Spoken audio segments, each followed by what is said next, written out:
다 함께 사도신경으로 우리의 신앙을 하나님 앞에 고백함으로 아침 경건회를 열겠습니다.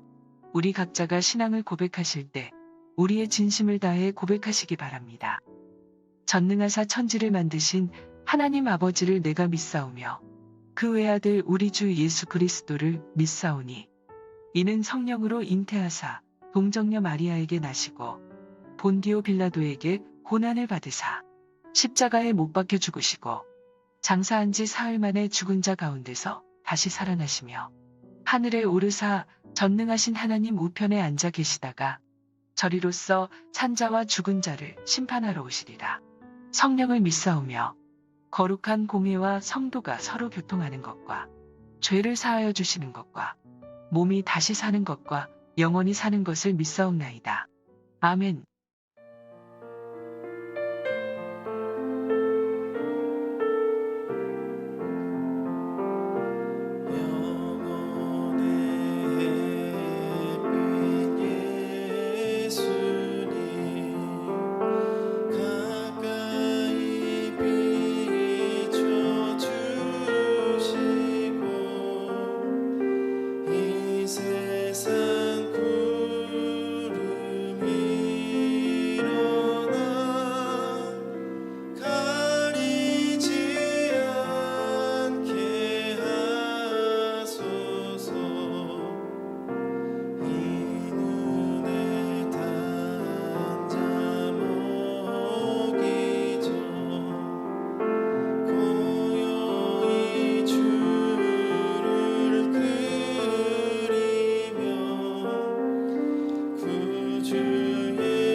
우리가 함께 나눌 말씀은 10장 9절에서 23절 말씀입니다. 이튿날 그들이 길을 가다가 그 성에 가까이 갔을 그때에 베드로가 기도하려고 지붕에 올라가니 그 시각은 제6시더라. 그가 시장하여 먹고자 하매 사람들이 준비할 때에 황홀한 중에 하늘이 열리며 한 그릇이 내려오는 것을 보니 큰 보자기 같고 내 귀를 메어 땅에 들이웠더라. 그 안에는 땅에 있는 각종 네 발 가진 짐승과 기는 것과 공중에 나는 것들이 있더라. 또 소리가 있으되 베드로야 일어나 잡아먹어라 하거늘 베드로가 이르되 주여 그럴 수 없나이다. 속되고 깨끗하지 아니한 것을 내가 결코 먹지 아니하였나이다 한데 또 두 번째 소리가 있으되 하나님께서 깨끗하게 하신 것을 내가 속되다 하지 말라 하더라. 이런 일이 3번 있은 후 그 그릇이 곧 하늘로 올려져 가니라.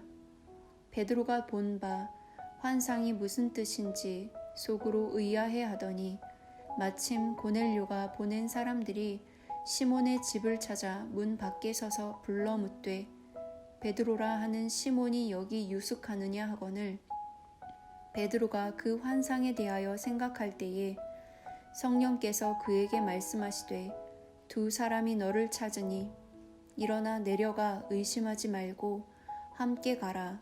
내가 그들을 보내었느니라 하시니 베드로가 내려가 그 사람들을 보고 이르되 내가 곧 너희가 찾는 사람인데 너희가 무슨 일로 왔느냐. 그들이 대답하되 백부장 고넬료는 의인이요 하나님을 경외하는 사람이라 유대 온 족속이 칭찬하더니 그가 거룩한 천사의 지시를 받아 당신을 그 집으로 청하여 말을 들으려 하느니라 한데 베드로가 불러들여 유숙하게 하니라. 이튿날 일어나 그들과 함께 갈새 욥바에서 온 어떤 형제들도 함께 가니라. 아멘.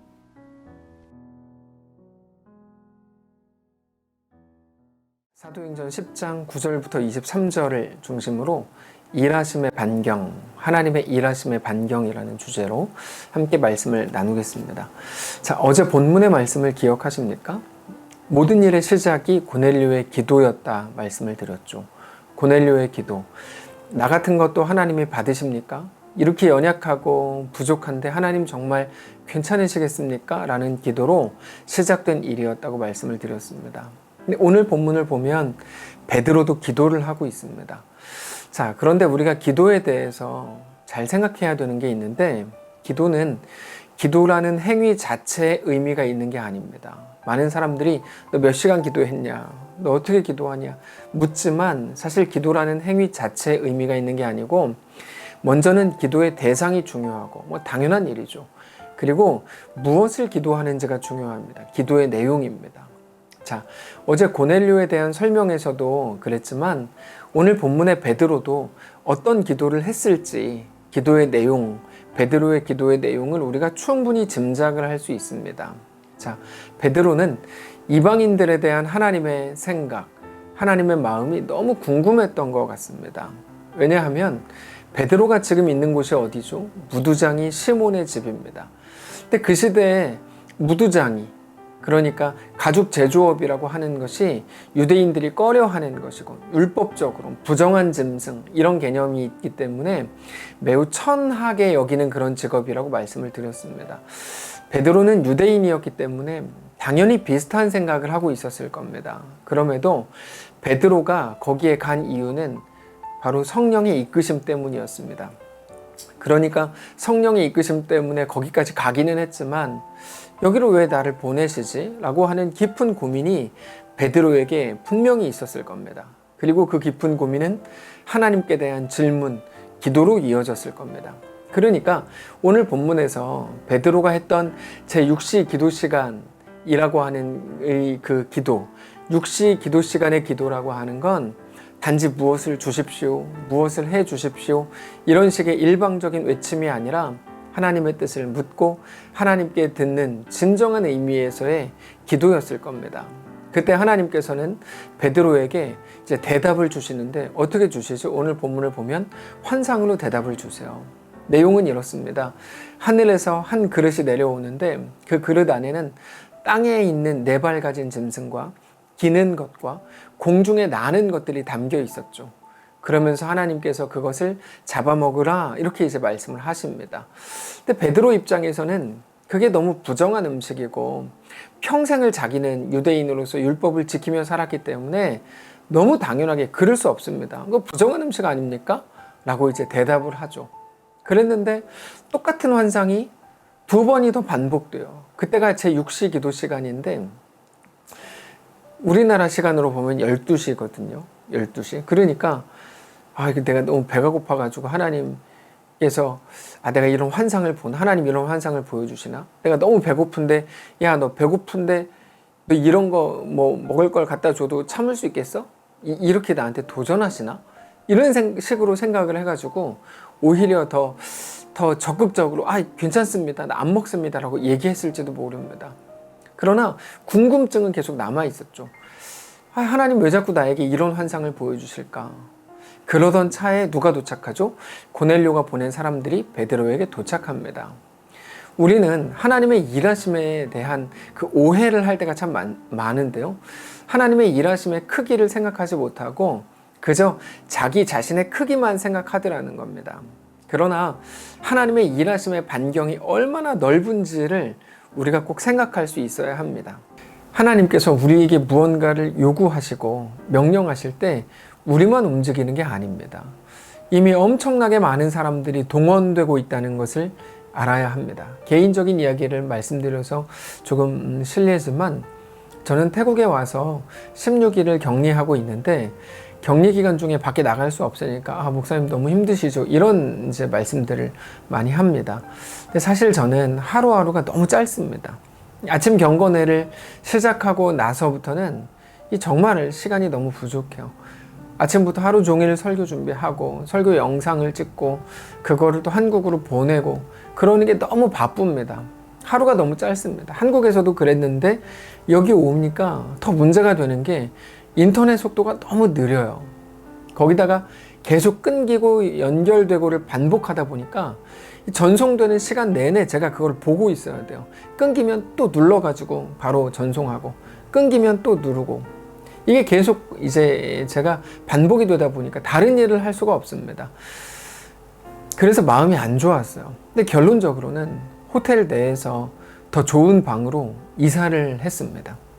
격리 기간 중에 이사했다는 말은 뭐 들어본 적도 없지만 이사를 했습니다. 그러는 모든 과정에서 하나님께서 많은 사람들의 수고를 저에게 보여주셨어요. 물론 모르는 태국 분들이었지만 그분들의 도움으로 지금 훨씬 더 쾌적하게 지내고 있고 인터넷도 훨씬 쾌적하게 사용을 하고 있습니다. 물론 그렇다고 해서 목사님 쾌적하게 잘 지내는데 그럴 건 없습니다. 그래도 갇혀 있는 거는 똑같습니다. 중요한 거는 하나님이 우리에게 어떤 마음을 주실 때 이미 엄청나게 큰 반경으로 역사하고 계시다는 것이죠. 정말 많은 사람들의 마음을 움직이고 그들의 몸을 움직이게 하시는 방식으로 우리와 함께 하신다는 것입니다. 근데 그래서 우리에게 어떤 마음을 주실 때, 어떤 도전이 있을 때 그것은 이미 하나님의 역사가 거대한 크기로 시작되고 있다는 것을 여러분 기억하셔야 된다는 것입니다. 내가 참여하지 않고 하나님의 요구에 대해서 혼자 그냥 버티겠다, 그럴 수 있습니다. 그러나 혼자의 역사가 아니라는 것을 기억하셔야 된다는 거죠. 그래서 결국 거대한 역사 속에서 보면 혼자 버티게 하는 것은 민폐입니다. 모두가 대기하고 있다니까요. 우리의 결정을 대기하고 있는 거예요. 하나님이 이미 마음의 역사를 시작하셨기 때문에. 당사자가 두렵고 무섭다는 이유로 머뭇거리는 것 곤란합니다. 이미 거대한 반경으로 움직이고 있다는 것을 기억해야 됩니다. 자, 베드로가 그러고 있었습니다. 하나님께서 베드로를 부정한 일을 하는 무두장이 시몬에게 보내셨고 생각하지도 못했던 환상을 보여주셨어요. 근데 동시에 그때는 어떤 순간이었죠? 베드로에게 혼자 고민할 시간을 주신 것 같지만 아니요. 다른 사람들은 베드로에게 오고 있었고 고넬료에게 이미 하나님께서 어떤 마음들을 주셨고 하나님의 일하심의 반경을 보라는 겁니다. 베드로가 머뭇거릴 시간도 머뭇거릴 이유도 없었다는 거죠. 베드로가 그러고 있을 때 고넬료가 보낸 사람들이 베드로에게 도착합니다. 하나님께서 베드로에게 그들을 따라가라 말씀을 하십니다. 베드로가 그들을 따라서 고넬료의 집으로 들어가죠. 무슨 일인지 몰랐습니다. 왜 가라고 하시는지도 몰랐습니다. 하나님은 우리에게 동의를 구하시지 않습니다. 이해나 설득을 원하시지도 않습니다. 그럴 거라면 그것을 순종이나 충성이라고 부르시지 않을 겁니다. 다만 하나님은 우리에게 순종과 충성을 요구하십니다. 하나님의 동행은 언제나 믿음을 요구하는 것이기 때문입니다. 베드로는 그렇게 가라고 하신 그곳, 하나님이 가라고 하신 그곳에서 고넬료의 집으로 가서 말씀을 전하고 그들과 함께 교제합니다. 오늘 우리가 함께 나누려고 하는 것이 바로 그것입니다. 하나님의 일하심의 반경, 하나님의 일하심의 크기를 말하는데 생각보다 더 거대합니다. 그래서 성도 여러분, 머뭇거릴 이유도 없고 그럴 시간도 없습니다. 하나님은 모든 일들을 통해서 우리에게 순종과 충성을 기다리십니다.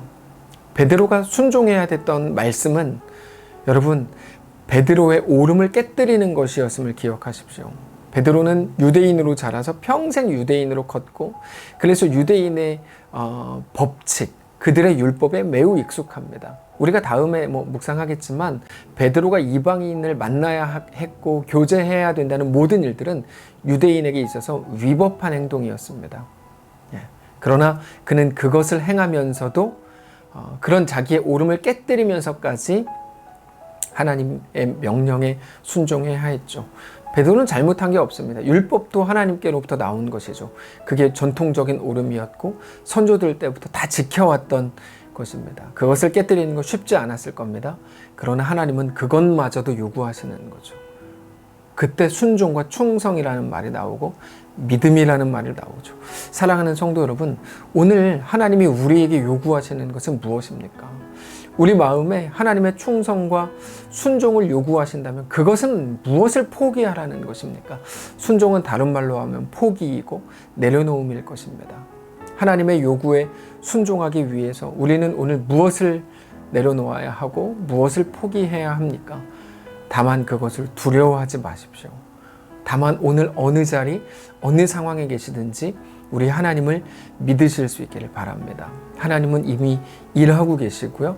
이미 역사하고 계십니다. 어떤 크기로? 우리의 크기가 아니라 하나님의 크기로.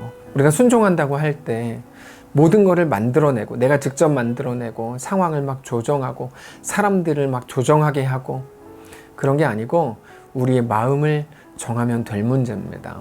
하나님은 이미 일하고 계시기 때문입니다. 그렇게 하나님의 거대한 역사, 그 놀라운 우리의 일상 속에서 행하시는 하나님의 이끄심 안으로 들어가는 귀한 주의 백성들 되시기를 주님 이름으로 축복합니다. 한번 기도하겠습니다. 살아계신 하나님, 우리 자신을 어쩌면 너무 의지했나 봅니다. 우리 계획을 신뢰했나 봅니다. 하나님, 이제는 하나님의 역사하심과 하나님의 살아계심을 의지하게 하시고 하나님만을 온전히 믿음으로 바라보게 하옵소서. 우리에게 믿음의 도전을 허락하실 때 이미 역사되고 있는 하나님의 놀라운 은혜와 역사를 믿음으로 바라보게 하시고 신뢰하게 하시고 그래서 이미 놀라운 반경으로 일하고 계시는 하나님을 믿음으로 바라보며 주님 앞에 그렇게 세워지고 나아가는 귀한 주의 백성들 되도록 인도하시옵소서. 우리의 오늘의 삶에 역사하시고 개입하셔서 긴급한 기도 제목들 들으시고 응답하시고 하나님의 놀라운 은혜 안에 거하는 귀한 우리의 삶이 되도록 함께 하시옵소서. 감사드리며 살아계신 예수님의 이름으로 기도합니다. 아멘. 자, 이 시간에 각자의 기도 제목을 가지고 오늘 말씀을 붙들고 잠시라도 꼭 묵상하고 기도하신 후에 일어나시기를 바라고 오늘 하루 승리하시기를 축복합니다.